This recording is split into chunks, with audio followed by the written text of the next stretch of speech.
Produksi minyak jarak dinilai sangat prospektif sebagai pengganti bahan bakar minyak BBM.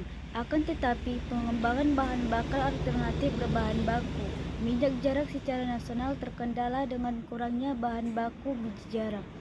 Sampai saat ini, biji jarak pagar diproduksi dengan dua cara, yaitu biji dan stek.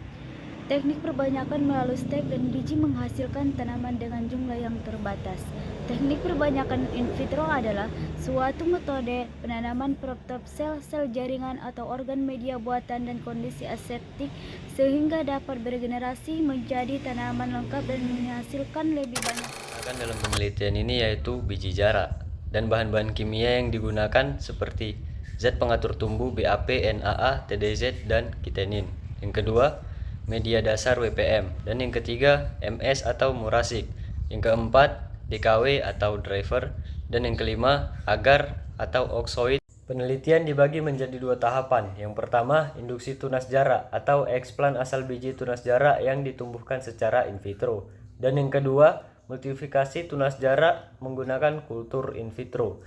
Percobaan induksi tunas menggunakan rancangan acak lengkap atau RAL dengan perlakuan 6 taraf konsentrasi BAP, yaitu WPM plus BAP yang terdiri dari 0, 0,5, 1, 1,5, 2, 2,5 ppm dengan 10 kali ulangan. Nah, di sini saya akan menjelaskan bagaimana hasil pada dua percobaan induksi tunas. Nah, yang pertama pada tabel 1 ini yaitu tentang pengaruh induksi tunas penambahan BAP pada media WPM terhadap kultur eksplan biji jarak pagar.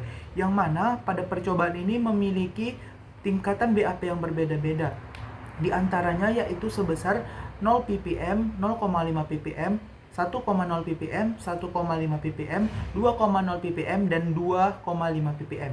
Yang dimana tingkatan dari percobaan yang sudah dilakukan ini memiliki dampak yang berbeda-beda setiap tingkatannya. Dari hasil yang sudah dilakukan dan analisis data yang sudah diberikan, maka dampak yang terbaik pada perlakuan yang sudah diberikan yaitu pada pengaruh BAP 2,0 ppm, yang mana dampak yang diberikan yaitu jumlah tunas serta jumlah daun yang diberikan pada percobaan ini sangat signifikan dan baik untuk dilakukan. Maka dari itu dianjurkan pada pengeksplanan kultur jaringan biji jarak pagar ini menggunakan pengaruh BAP 2,0 ppm pada media WPM terhadap kultur eksplan biji.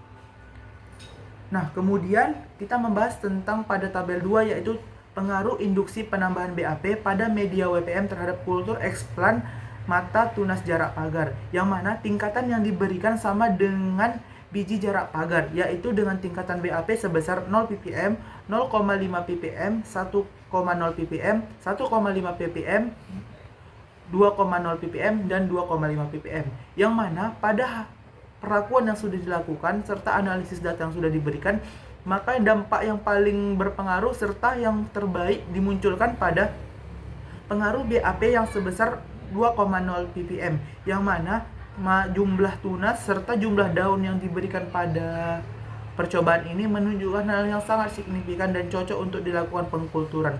Oleh karena itu, dari dua perlakuan yang sudah diberikan, maka dihasilkan pengaruh BAP 2,0 ppm inilah yang menjadi dampak terbaik dan cocok untuk dilakukannya pengkulturan. Selanjutnya ada tabel 3 yaitu multiplikasi tunas pada media WPM plus NAA 0,1 ppm diperkaya BAP. Jadi dari semua konsentrasi media, jumlah tunas yang dihasilkan itu 1. Untuk jumlah daun total yang terbanyak itu terdapat pada konsentrasi 2,0 dan 2,5 yaitu jumlahnya 2,2.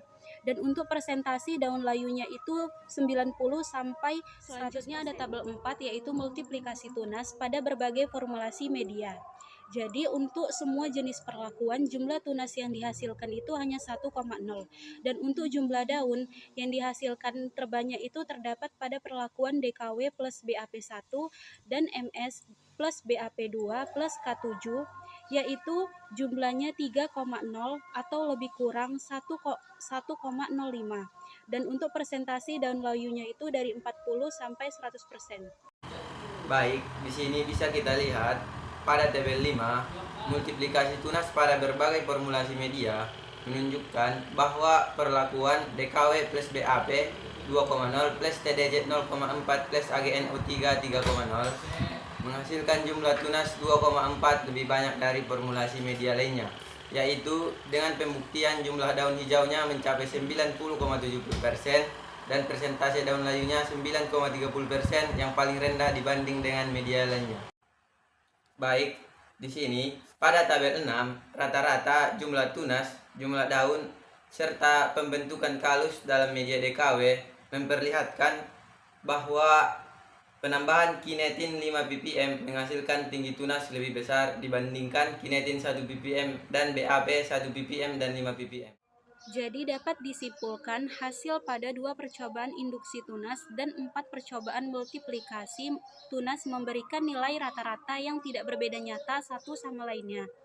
Formulasi media WPM plus BAP 2,0 ppm dapat menginduksi tunas, dan jumlah daun lebih banyak pada eksplan biji dan mata tunas pada jarak pagar. Penggunaan media dasar DKW plus BAP 2,0 ppm plus TDZ 0,4 ppm plus AgNO3 3,0 ppm lebih efektif menginduksi multiplikasi tunas dan menurunkan presentasi daun layu. Untuk perpanjangan tunas jarak pagar, media terbaik adalah DKW plus kinetin 5 ppm. Sekian.